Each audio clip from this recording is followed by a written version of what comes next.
D Y Z and D X Z, मैं D बोल रहा हूं बट यहाँ पर मेंशन होता है X Y X Z Y Z, तो आपको पता है कि ये किसके वो है, डी के। अब डी के लिए इसके सामने क्या लिखा हुआ है, T2G, तो आप ये पिक कर लेंगे, T2G एमओटी कंस्ट्रक्शन के बारे में बात कर रहा हूँ। Now see this 2z square minus X square minus Y square comma X square Y square, so you know very well this x square y square belongs to the d orbital of dx square y square. अच्छा, group theory में always remember the dz square always be written, dz square always be written in the form of 2z square minus x square minus y square. Actually real polynomial form dz square की यही है, 2z square minus x square minus y square. But to make it simplify, we used to notify with dz square. But correct orbital notification याद रखिएगा वो क्या है, dz square x square y square, ठीक है। अच्छा नेक्स्ट, अब देखिए आपको d के 5 मिल गए, कौन कौन से, dxy dxz dyz, और वो किस मूल्यांकन के सामने लिखे हुए हैं, T2G। नेक्स्ट क्या है, dx square y square and dz square, वो कहाँ पर रिप्रेजेंट हो रहे हैं, EG के आगे रिप्रेजेंट हो रहे हैं, right. The next one is X square plus Y square plus Z square, right. ये क्या होता है, जब all axis the square sum of all axis will belongs to S orbital, ठीक है। तो इसका रिप्रेजेंटेशन क्या है, A1G, क्लियर। अब एक और बाकी बचा TX TY TZ, यानी by default it will be considered as PX PY PZ and that is T1U। अब देखिए आपको सारे ऑर्बिटल मिल गए हैं, S is present in front of A1G, T is present in front of T1U and D is present in the form of T2G and EG। आप देखिए यहां से आ रहा है, right। Undoubtedly T2G will be act as a non-bonding because those orbitals are not present in our fragment orbital। ये आपने पहले ही देखा था, fragment orbital मतलब क्या है, the orbitals या that belongs to ligand, ठीक है। चलिए अब आगे बढ़ते हैं, ठीक है। ये एक डिपिक्शन है to make you understand how does it look like, ठीक है। मैं किस चीजों को कैसे ऑप्ट करूंगा। अब देखिए dz स्क्वायर आप जानते हैं कि कैसे रिप्रेजेंट होता है, इसके ऊपर मैं ज्यादा टाइम नहीं देना चाहता, right. And why I do called it as sigma bond, why I do called as pi orbital, तो आपको पता होगा pi orbital used to be form by lateral overlapping, and suppose if those orbitals which are going to be combined are having the lateral orientation, then of course they will be used for framing the pi orbital। इसीलिए I used to say dxy dyz and dxz are the orbitals which are applied for the pi bonding, right। For sigma bonding the only orbital which can be utilized will be dx square y square and dz square। Why? Because the orientation of these orbitals are along the axis and anything which is come across along the axis will be responsible for sigma bonding। यहाँ पे मैंने चीजें बताई हैं, एक representation जो आगे मैंने यूज किया है उसके लिए कि negative functions with be shaded region and positive lobe will defining the quadrant and the positive function of the orbital represented with unshaded region। ये just to make you understand in what way the depiction used to be work, ठीक है। चलिए आगे देखते हैं। अच्छा अब एक चीज मुझे अच्छी मिली इसलिए मैं यहाँ पर ये कर रहा हूँ। सी मैंने आपको क्या सिखाया, AB2 AB3 AB4 AB5 AB6।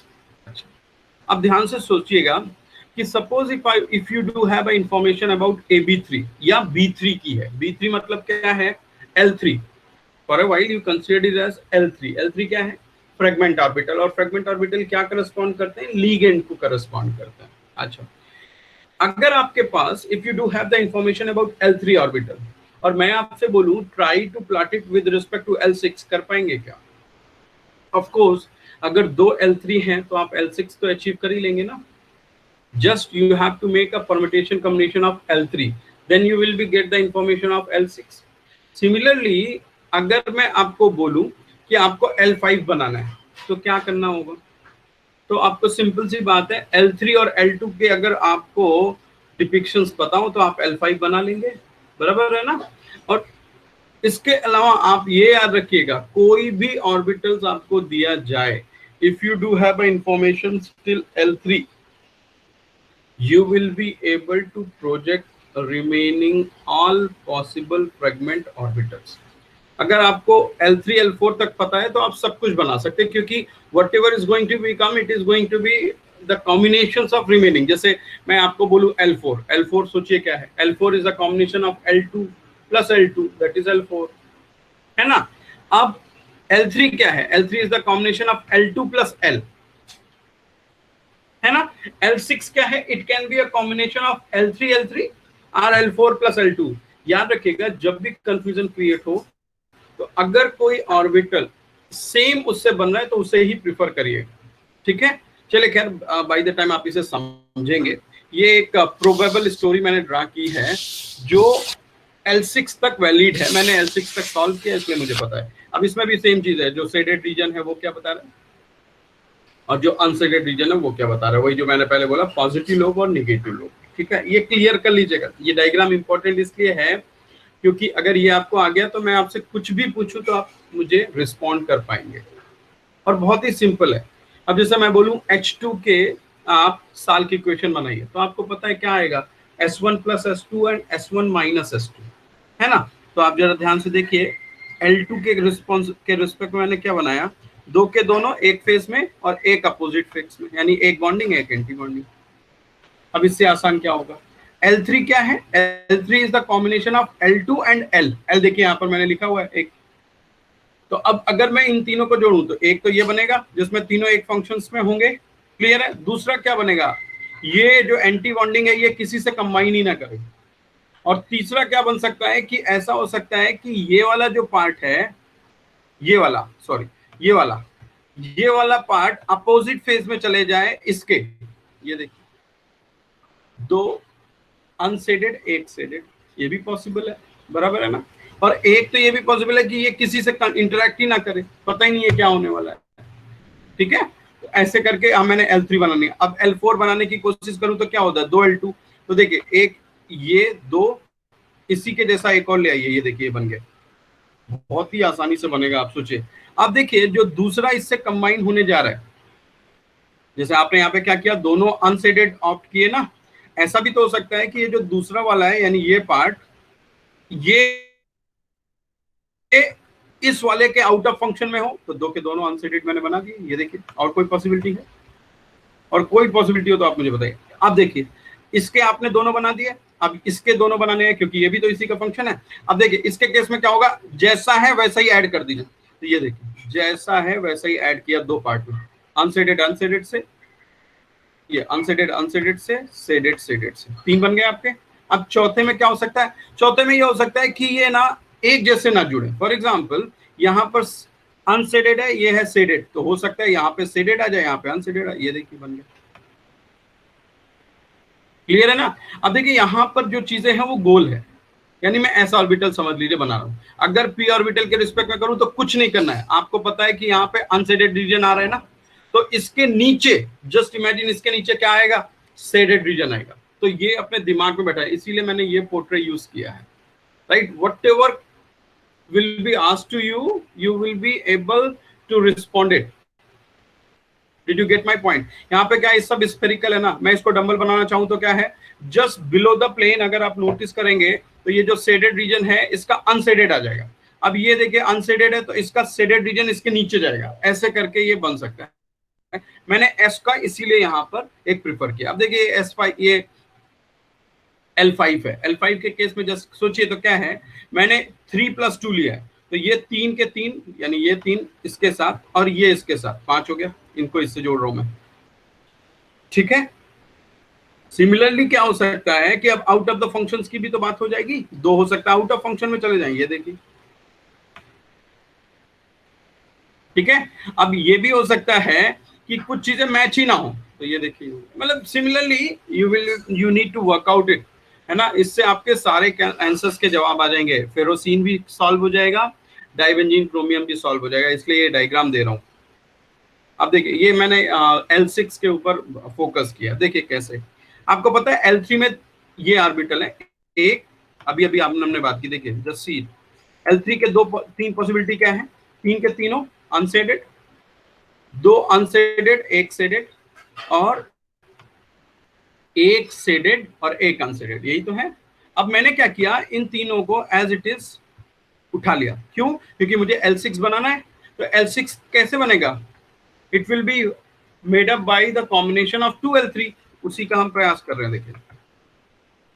देखिए हमने क्या किया, ये देखिए एक ये लिया L3, ये दूसरा L3 और ये तीसरा। अब देखिए कैसे बनाते हैं इसका डायग्राम।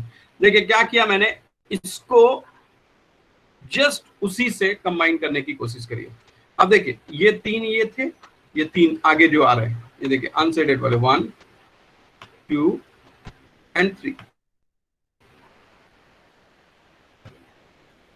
क्लियर है ना, 1 2 3। अब इसके पीछे जो मैंने लिया है उसको अनसेडेड से दिखाने की कोशिश की। आप चाहे तो सेडेड से दिखा दें, अनसेडेड से कर दें, just to make you understand what the difference they do have. मैंने इसलिए उसको अलग उससे लिया है। तो एक ये पॉसिबिलिटी हो जाएगी। अब देखिए ये दो आ जाते हैं। इसके केस में क्या है कि ये सेडेड ये अनसेडेड, इसके पीछे उस चीज को ही ले आइए, डिक्टो उसी चीज को लाना है रिवर्स में। अब देखिए तभी बॉन्डिंग हो रही है। ये देखिए ये अनसेडेड था, ये पीछे वाला ये सेडेड आ गया, ये अनसेडेड था, इसके पीछे सेडेड आ गया। क्लियर है ना। अब देखिए यहां पर क्या किया, ये वाला पार्ट क्या है, सेडेड है, तो इसके पीछे क्या आया, अनसेडेड आया। और ये दोनों अनसेडेड थे तो उसके पीछे क्या है, सेडेड आए। ठीक है, मैं क्या ट्राई कर रहा हूं, I am trying to frame the symmetry adopted linear combination for L6, right. और उसको भी मैं किस फॉर्म में डिपिक्ट करने की कोशिश कर रहा हूं, ये रिमेंबर करिए, ये S के फॉर्म में थे L3 वाले ना, इसको मैं PZ के फॉर्म में कैसे दिखेंगे वो दिखाने की कोशिश कर रहा हूं आपको। अगर आपको समझा होगा तो आप समझ गए। याद क्या रखना है, जो ये अनसेडेड है ना, इसके पीछे सेडेड बना दीजिए, that's it, that will belongs to PZ। ठीक है, just have a look this slide again. मैं फिर से रिपीट करता हूं, ये पार्ट क्या है, अनसेडेड S है, तो S में तो कोई प्रॉब्लम नहीं। S के जस्ट अगर मैं इसे PZ में ट्रांसफॉर्म करना चाहूं तो S क्या होता है, स्फेरिकल, और PZ क्या होता है, डंबल। डंबल के लिए दो लोब चाहिए, तो एक लोब तो आपके पास है S के रिस्पेक्ट में। PZ के रिस्पेक्ट में अगर आप कंबाइन करेंगे तो क्या होगा, जस्ट अपोजिट जो भी है, सेडेड के पीछे अनसेडेड लगा दीजिए, आपको PZ मिल जाएगा ना। इसके बारे में वर्कआउट करिएगा। अब देखिए, अब मैं उसी को उठा के यहाँ पे उनके प्रेजेंटेशन बनाने की कोशिश कर रहा हूँ। तो मैंने देखिए क्या लिखा है, the first is in all phase and totally symmetric. हमेशा रिमेंबर ये रखिएगा, जो पहला ऑर्बिटल होगा उसमें number of node will be 0, means all are bonding, or you can say all are highly symmetric. तो सिमेट्रिक तभी हो सकते हैं जब सबके सब एक ही फेज में हो। एक ही फेज मतलब सारे के सारे आइदर अनसेडेड होंगे या सबके सब सेडेड होंगे, दोनों एक ही चीज। तो उसको किस नाम से हम बिलोंग करेंगे, A1G। ये देखिए नेक्स्ट आएगा 3 MOs having the same phase pattern in XYZ। XYZ belongs to P orbital, तो उसको किस से सिंबलाइज करेंगे, T1U। Then we will try to frame the MO for DZ square atomic orbital, और उसको किस से बिलोंग करेंगे, EG। EG मतलब दो ऑर्बिटल होगा, एक ऑर्बिटल क्या है, DZ स्क्वायर, और एक क्या है, DX स्क्वायर Y स्क्वायर। चलिए इसको प्लॉट करने की कोशिश करते हैं। मैंने पहली लाइन में बोला, if all the atomic orbitals are in a phase and they are totally symmetric and it will be called as A1G। तो आपको पता चल गया L6 का अगर पहला आप MO बनाने की कोशिश करेंगे, लीगेंड फ्रेगमेंट ऑर्बिटल ड्रा करने की कोशिश करें, तो आपको क्या रखना है, सबके सबको S के रिस्पेक्ट में जोड़ दीजिए। देखिए मैंने यहाँ पे किया है नीचे वाली स्लाइड में, देखिए 6 के 6 अनसेडेड में, that's why it will be called as A1G। अब देखिए T1U किसको बिलोंग करता है, PX को, PY को और PZ को। तो आपको याद क्या रखना है, if you are drafting for suppose PX, तो क्या होगा, एक्स एक्सिस के एक डायरेक्शंस में अनसेडेड आएगा और एक सेडेड आएगा। क्यों, क्योंकि now you have to draw with respect to p orbital and the p orbital geometry is dumbbell. तो डंबल में क्या होता है, एक सेडेड होता है और एक अनसेडेड होता है। तो देखिए यहाँ पर मैंने तीनों बना दिए हैं। देखिए ये, फिर एक ये डायरेक्शंस लिया और एक ये लिया। देखिए क्या है, एक डायरेक्शन लिया ये, एक डायरेक्शन लिया ये, और एक डायरेक्शन लिया ये। देखिए मैंने यहाँ पे कार्टेशियन डिफाइन नहीं किया कि ये x है, ये y है, z है ना। आप कैसे भी कर लो वैसे ही आएगा। अब नेक्स्ट आता है EG। EG में दो ऑर्बिटल है, कौन कौन से, एक है dz स्क्वायर और एक है dx स्क्वायर y स्क्वायर।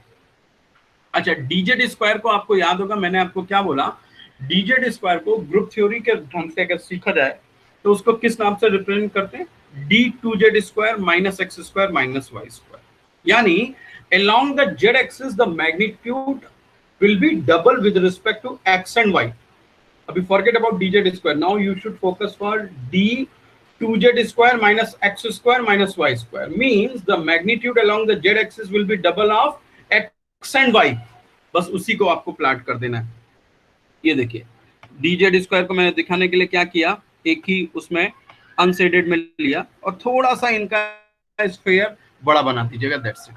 और बाकी एक्स वाई। अब ये क्या है, dx स्क्वायर वाई स्क्वायर है, तो dx स्क्वायर वाई स्क्वायर में आप चाहे तो इसको x ले लें और इसको y ले लें,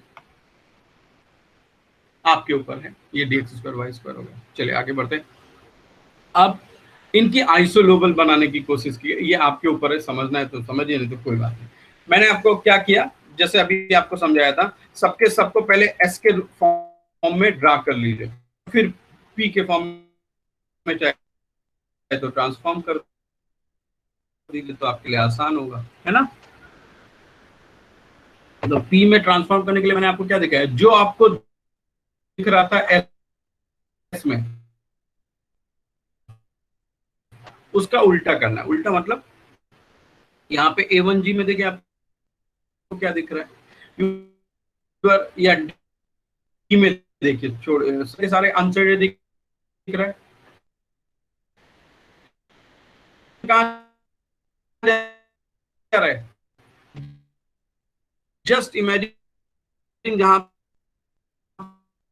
पर आप सर आपका वॉइस ब्रेक हो रहा है। देख रहे हैं तो आपको अनसेडेड दिख रहा है, तो सेडेड कहाँ होगा, जस्ट हेलो हेलो। अभी देखिए यहाँ पे मैं क्या कोशिश कर रहा हूँ, एस को ट्रांसफॉर्म कर रहा हूँ पी में, तो एस को अगर मैं ट्रांसफॉर्म करने की बात करूँ पी के रिस्पेक्ट में, तो क्या होगा, बस ऐसे ही तो करना होता है। just one more loop you are going to attach on s, then it will be transformed to p। कौन सा करेंगे वो बहुत क्लियर करिएगा। s के केस में सबके सब क्या है, अनसेडेड है, तो जो दूसरा ऐड करेंगे वो क्या होगा, सेडेड। देखिए मैंने भी यहाँ पे किया, ये देखिए छोटा सा सेडेड पार्ट बना दिया है, क्लियर है ना। यहाँ पे भी देखिए ये सारे के सारे सिमिलरली मैंने इसको अनसेडेड दिखाया है। अब इसको क्या किया, इसके दूसरे पार्ट को शेडेड करने की कोशिश की, right. So I have transform all the s orbital in the form of p just by looking around the shaded part, and the shaded part is going to become just below the unshaded, that's it। अब इसको एक look देख लीजिए, जो भी पहले मैंने draw किया और जो अभी ड्रा किया, ठीक है। अब इसको स्किप करते हैं, ये देखिए चेकलिस्ट है। Now you, if you do have a notepad, I will give you the 5 minutes to try at your level and try to draw the diagram. I will get back to you, just 5 minutes, start responding to each of the checkpoints which I have been mentioned on the screen। 8 points मैंने बोले हैं, आप देखिए सबके सब हमने बना लिए या नहीं, और अगर बना लिए तो उनके आंसर क्या है, देखिए जरा फटाफट करिए।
हेलो, देखिए सब आ गए हैं या नहीं?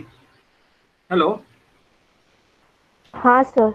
हेलो, अरे बाबा बहुत तेज आवाज है। एनीवे, आ, देखिए पहले क्वेश्चन का जवाब तो बड़ा आसान था, राइट? ये हर एमओटी बनाने से पहले आपको आना चाहिए। डिफाइन द एक्सियल सिस्टम, आपको याद है जेड एक्सिस आप कैसे बनाते हैं? Identify the fragment and put them along the bottom of the diagram, determine the energy level, combine the fragment, determine the number of electron in each fragment and so on, right? हमने यहाँ पर आते आते 5 point cover किए, remaining we are going to do it now. Axis देख लीजिए, ऐसे लिए है मैंने, मैं बार बार बोल रहा हूँ एक्सिस आपके ऊपर है, but that axis should be fix for all. ऐसा नहीं है कि आप एक मालिक्यूल, सॉरी, आप एक चीज डिफाइन करने के लिए एक एक्सिस ले रहे हैं, देख दूसरी के लिए। मैं बार बार इसे बोल रही हूँ, axis is very important in group theory. अब देखिए, ये एक ऑर्बिटल का मैंने प्लॉट करने की कोशिश की है। देखिए पहले क्या किया, जो लीगेंड ऑर्बिटल हैं उनको यहाँ पर प्लॉट किया है, ठीक है, जो डॉटेड आपको दिख रहे हैं। फिर मैंने इसमें दो काम होते हैं, जैसे ये क्या है, ये आपका ऑक्टाहेड्रल कॉम्प्लेक्स है। ऑक्टाहेड्रल कॉम्प्लेक्स किस चीज से मिलकर बना है? मेटल और लीगेंड से। मैंने आपको क्या बोला, सबसे पहला काम आपका क्या है, आप फ्रेगमेंट ऑर्बिटल बनाएंगे या लीगेंड को के सॉल्व को बनाएंगे, फिर मेटल से आप इसको मैच करेंगे और आपको एमओटी मिल जाएगा। तो अगर देखा जाए तो इसके दो ढंग होंगे, कौन कौन से? एक लीगेंड सेंटर और एक क्या है, मेटल सेंटर, राइट? अभी तक जो भी इंफॉर्मेशन आपने पहले गैदर की थी वो लीगेंड के रिस्पेक्ट में थी, यानी आपको पता चल गया कि लीगेंड के या फ्रेगमेंट ऑर्बिटल कौन कौन से हैं। और मेटल ऑर्बिटल के लिए तो कोई प्रॉब्लम नहीं, क्योंकि वो आपको इंफॉर्मेशन कहाँ से मिल जाती है, आपको मिल जाती है कैरेक्टर टेबल से, ठीक? ये सारे diagram just now we have discussed. A1G कैसे बना, T1U कैसे बना, EG कैसे बना, तो मैं इस पर फिर से टाइम नहीं दूंगा।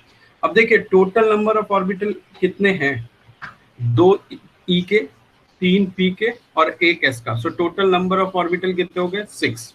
और एक ऑर्बिटल में मैक्सिमम इलेक्ट्रॉन कितने हो सकते हैं? 2। So total number of electron will be 12। अब यहाँ पे पॉइंट कर लीजिए, वही किया होगा मैंने, 12 इलेक्ट्रॉन, ठीक है। नेक्स्ट, अब ये मेन चीज है, देखिए ये आपको अगर AB3 समझाओगे तो ये बहुत अच्छा। अब देखिए यहाँ पर नीचे सबसे पहले आप देखिए मैंने क्या किया है, मैंने ये बोला कि ये जो बीच वाला पार्ट है, ये बीच वाला, यानी मैं अभी देखिए ये मैं कर रहा हूँ, ये जो मैं लाइन खींच रहा हूँ, ये किसको बिलोंग करता है? ये बिलोंग करता है ऑक्टाहेड्रल कॉम्प्लेक्स को, ठीक। राइट हैंड साइड किसको बिलोंग कर रहा है? अगर आप देखेंगे तो सारे के सारे लीगेंड है, मेटल की जगह कुछ नहीं है, तो ये किसको कर रहा है? फ्रेगमेंट ऑर्बिटल या लीगेंड को। और लेफ्ट कॉर्नर में देखिए क्या है, ओनली मेटल इज मेंशन, यानी ये किसको बिलोंग कर रहा है? मेटल को, ठीक है। अब आपको क्या करना है, सेम सिमेट्री वाले को आपको मैच कराना है। अब यहाँ पर क्या है, A1G ढूंढिए, यहाँ पे कहाँ पे है A1G है 4S के सामने, मैंने इसको उठा के सीधे ऐड कर दिया। अब ये सीधा सिंपल है, I am not going to put any time on this because it's a very straight forward. You need to just add the same symmetry orbital from metal as well as ligand. ये आपको TY में भी पढ़ाया गया होगा, तो ये आपको होता है। बस एक चीज जो मैं TY में, आई डोंट नो मैंने आपको पढ़ाया कि नहीं, TY में मैं अक्सर बोलता हूँ, आप ना बोलते हैं splitting of energy level is T2G and EG। यहाँ पे देखिए ये जो T2G और EG है वो कौन सा है, ये देखिएगा, ये EG ना EG स्टार है, मतलब एंटी बॉन्डिंग का है। तो वो वहां पे कॉमन प्रैक्टिस आ गई है बुक में, वो गलत है। जो भी आप लिखते हैं ना, splitting of energy level will be T2G to EG, actually that is T2G to EG star. जो EG आप यूज कर रहे होते हैं वो एंटी बॉन्डिंग का है। ये देखिए यहाँ पे मैंने लिखा भी है, डेल्टा ऑक्टाहेड्रल, और EG का nature remember that is anti bonding, ठीक है। देखिए बॉन्डिंग ऑर्बिटल्स ये important are having the metal contribution, इसीलिए ये जो मेटल कंट्रीब्यूशन वाले हैं ना, सर्किल जो मैंने किए हैं, ये थोड़ा सा मेटल की तरफ कराया जाता है। समझ लीजिएगा बॉन्डिंग ऑर्बिटल में किसका नेचर ज्यादा होगा? मेटल के ऑर्बिटल्स का, ठीक है। अब देखिए ऊपर वाले में एंटी बॉन्डिंग में क्या होगा, ये क्या लिखा है, ये गलत लिख दिया यार, ये bonding orbitals are having a metal contribution, नहीं लीगेंड कंट्रीब्यूशन होगा। क्योंकि आप जो डायग्राम देखते हैं ना, तो डायग्राम में देखिए ये वाला पार्ट जो एंटी बॉन्डिंग है, ये थोड़ा सा इधर की तरफ बनाया जाता है, मेटल की तरफ, और इसके केस में थोड़ा ये लिगेंड की तरफ बनाया जाता है, ठीक है। अब ये एमओ के डायग्राम है, आपको कुछ नहीं करना है, जो आपको आता था L6 के बीच में मेटल के ऑर्बिटल फंसाने की कोशिश करनी है बस। देखिए मैंने क्या किया, ये जो बाकी के सर्किल हैं ये तो देखिए आप पहले बना चुके थे, है ना। केवल क्या है, अब यहाँ पर मेटल बैठा रहे हैं, तो मेटल के दो ओरिएंटेशन हो सकते हैं, एक फेज में एक अपोजिट फेज में। तो जो फेज में आएगा वो बॉन्डिंग होगा, जो अपोजिट फेज में होगा वो एंटी बॉन्डिंग होगा। अब ये पी का भी, इसमें देखिए बहुत ही सिंपल है, अगर आपको लीगेंड समझ में आ गया तो मेटल में कुछ नहीं करना, जस्ट आपको मेटल के सेम ऑर्बिटल्स को बीच में अटैच कर देना है, और एक सेम फेज में करना है, एक आउट ऑफ फेज में करना है, so that you should have bonding as well as anti bonding, ठीक है। अब देखिए ये पूरी इंफॉर्मेशन है विद डायग्राम, जो अभी आपने सीखा ना, उन सबको मैंने कंबाइन करने की कोशिश की है, so there is no need to again put it time on this, ठीक है।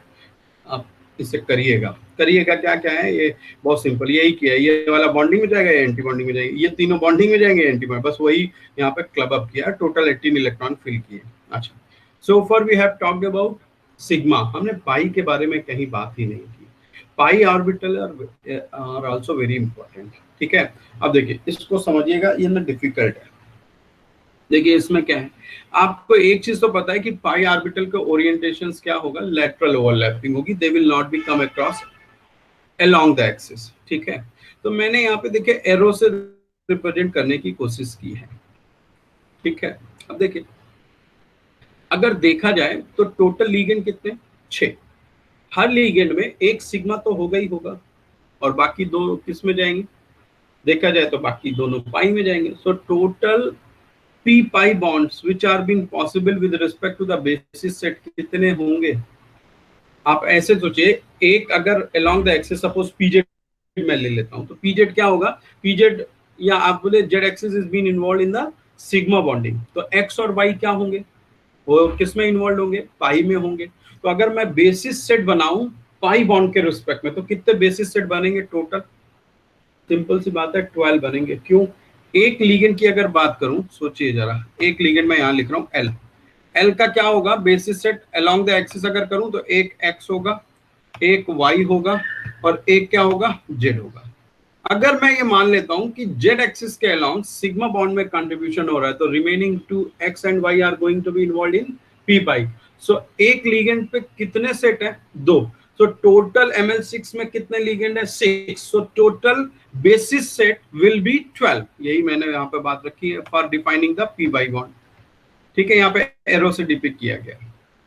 अब देखिए arrow that transform into itself, ये आपको पता है, ये आप यही करते रहे, अगर उसका एरो चेंज हो जाता है, राइट, तो देखिए क्या कंट्रीब्यूशन है, अगर नहीं होता तो क्या कंट्रीब्यूशन है, ठीक है, वो याद रखिएगा, +1 -1 0, ठीक है। Arrow that transform into itself then contribute +1, जो ट्रांसफॉर्म अपोजिट में हो जाए वो -1, और जो कुछ ना हो दैट इज 0। अब देखिए ये वही चीजें हैं। अब मैंने क्या किया, उन सारे एक्सिस के रिस्पेक्ट में घुमाने की कोशिश की, तो क्या होगा, अब देखो हमें तो इससे मतलब है, देखिए कुछ लोग क्या करते हैं, पहले सिग्मा को कर लेते हैं, क्योंकि सिग्मा के केस में 6 बेसिस सेट है, बराबर है ना, तो 6 बेसिस सेट को या अलोंग द एक्सिस को घुमाना आसान है, और फिर हम क्या कर देते हैं, उससे सब्ट्रैक्ट करके फाइंड आउट कर लेते हैं। बट एनीवे खैर मैं देखिए इस पे करता हूँ। टोटल बेसिस सेट मैंने आपको बोला 12, ड्यूरिंग द सिमेट्री ऑपरेशन क्या होगा, सबके सब वापस आ जाएंगे, तो हम क्या लिखेंगे, 12 C3 axis, right. C3 axis के अलावा अगर आप किसी चीज को घुमाएंगे, राइट, तो सबके सब में क्या होगा, चेंजेस होंगे, इसलिए 0, C2 में 0, -C2 में -4 आएगा।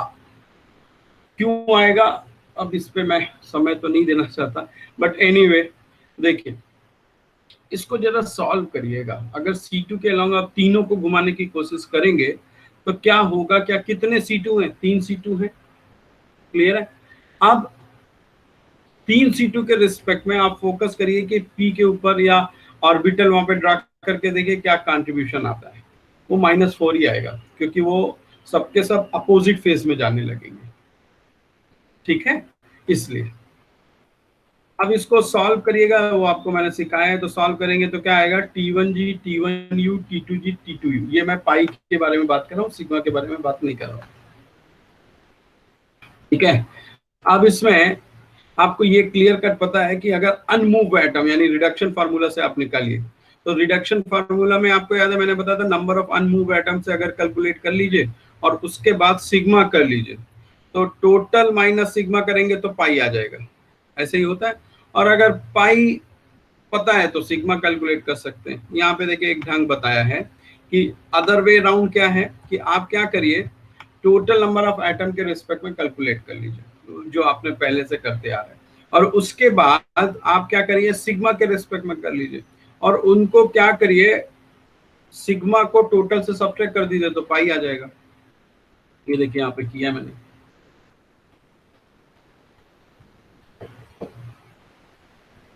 ठीक है, आपके ऊपर आपको करना है, जैसे करना है करिए। अब देखिए ये पाई बॉन्डिंग के पोर्ट्रे हैं, कैसे ड्रा करने हैं, ठीक। देखिए कैसे, मैंने पीजेड लिया, पीजेड आपको पता है क्या होगा, T1U होगा। अब ये 4 ऑर्बिटल होंगे पी के रिस्पेक्ट में, राइट। अब इनको बनाना है, आप देखिए क्या है, ये इसके रिस्पेक्ट में देखिएगा और ये इसके रिस्पेक्ट में देखिएगा, ठीक है। और फिर ये इससे और ये इससे, anyhow they all are in the same phase, confuse मत होइएगा, ठीक है। अब इनको देखिए क्या है, डिवाइडेड के रिस्पेक्ट में क्या होने वाला है, डिवाइडेड के रिस्पेक्ट में अगर आप देखेंगे तो अगर ये पाई 1 है तो पाई 6 क्या है, सेम उसमें है, तो ये क्या होंगे, प्लस के होंगे, क्लियर है ना। और अगर आप देखिए ये वाले देखिए पाई 2 और पाई 4 अगर इन आप मान लेते हैं तो क्या है, देखिए पाई 2 और पाई 4 सेम फंक्शन में है, बट ये पड़ोसियों के अपोजिट में रहेंगे, ठीक है। अब अगर आपने पाई 1 और पाई 6 को प्लस दिया है तो पाई 2 पाई 4 क्या होंगे, आपको अपोजिट फेस के रिप्रेजेंटेशन में माइनस में रिप्रेजेंट किए जाएंगे, क्लियर है ना। अब देखिए T2G में क्या है, 3 होंगे ट्रिपली टी जनरेट, एक आपने निकाला है, मैं बाकियों पे उतना इंसिस्ट नहीं करूंगा, आपको फाइंड आउट करना पड़ेगा, ठीक है।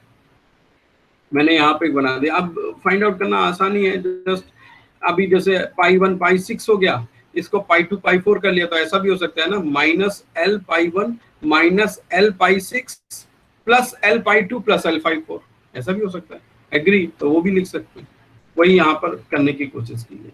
और ये देखिए जो अभी आपने सिग्मा के रिस्पेक्ट में डायग्राम बनाया था, ये पाई के रिस्पेक्ट में, बट इसमें मैंने सिग्मा और पाई दोनों को किया है। तो आपका क्या काम है कि आप सिग्मा को भूल जाइए और पाई के रिस्पेक्ट में सोचिएगा। देखिए लेफ्ट हैंड साइड में मैंने आपको बोला, लेफ्ट हैंड साइड में क्या होगा, मेटल, राइट हैंड साइड में क्या होंगे, लिगेंड। आपको याद होगा कि उसमें 6 सिग्मा बॉन्ड बन रहे थे और कितने बनेंगे पाई, 12, तो मैंने क्या किया 12, राइट। अब सिग्मा के रिस्पेक्ट में ये सब आप बना चुके हैं, A1G EG and T1U, right. तो इस पे आपको फोकस करने की जरूरत नहीं है, ये पूरा डायग्राम बना दिया मैंने। अब आपको यहाँ से उठाना है, तो यहाँ पे 2 ही है, एक T2G एक T1U। आप इधर कहीं से कोई ऑर्बिटल आता हो तो उसे मिक्स कर दीजिए, बस जैसा मैंने आपको बताया था। और नहीं आता, जैसे डी का देखिए T2G यहाँ पे लिया और यहाँ पे लिया EG, तो जो भी इलेक्ट्रॉन पहले, देखिए मैं एक बार समझा, यहाँ पे देखिए T2G तक तो सिग्मा में ही फिल हो गया था, क्या खाली था, ये EG स्टार खाली था। तो अब जो भी इलेक्ट्रॉन कंट्रीब्यूट होंगे वो किस में जाएंगे, EG स्टार में। अब देखिए जरा डायग्राम, देखिए EG में क्या है, एक एक इलेक्ट्रॉन आ गया, ठीक है। और नॉन बॉन्डिंग ऑर्बिटल पाई के रिस्पेक्ट में क्या होंगे, T1G और T1U, क्यों, क्योंकि ये इधर कहीं नहीं है, ठीक है। अब देखिए T1G और T2U है, तो T में कितने ऑर्बिटल हो सकते हैं, 3, तो यहाँ पर टोटल कितने ऑर्बिटल होंगे, T1G के 3 और T2U के 3, तो कितने हो गए 6, और एक ऑर्बिटल में कितने इलेक्ट्रॉन होते हैं, 2, तो टोटल इलेक्ट्रॉन कंट्रीब्यूशन कितना होगा, 12, काउंट कर लीजिए, ये देखिए 6 और ये देखिए 6, तो यहाँ पर ये 12 के 12 चले गए। और आपको फिलअप कितने करने थे, 24, क्यों, क्योंकि 12 पाई ऑर्बिटल थे, तो 12 की तो सेटिंग यही कर दी आपने। अब देखिए यहां से T2G और T1U कर लिया, फिर से वही तो 12 12 24 हो ही गया, ये आपका पहले से ही भरा था, ठीक है। यहाँ पे और इलेक्ट्रॉन्स आ गए मेटल की तरफ से, like this way you can plot it. मैं बार बार बोल रहा हूँ, आपको अगर पाई पूछता हूं मैं एग्जाम में, तो जो नीचे वाला है ना, ये बताने की जरूरत नहीं है, you just keep it them as a blank, that's all, ठीक है। अब ये फिर से वही डायग्राम है जो मैंने आपको पहले बताया था कि एक में आपने लिगेंड आपको पता चल गया, अब डायग्राम में डी ऑर्बिटल भी तो हो सकता है ना, तो उसने डी ऑर्बिटल बनाने की कोशिश की और कुछ नहीं। मोटिव फॉर पाई एक्सेप्टर्स दो होते हैं, एक होता है पाई डोनर, एक होता है पाई एक्सेप्टर।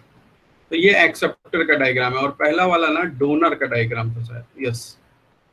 डोनर मतलब समझते हैं जिसमें इलेक्ट्रॉन, पाई इलेक्ट्रॉन जो प्रोवाइड कराए जाते हैं वो लीगेंड की तरफ से, और पाई एक्सेप्टर में क्या है, जब मेटल प्रोवाइड कराता है लीगेंड को, ठीक है, तो उसका जस्ट रिवर्स काम करेगा, ठीक है। ये उसका डायग्राम मैंने बना दिया, और कोई नहीं, बेसिस वही चलेगा।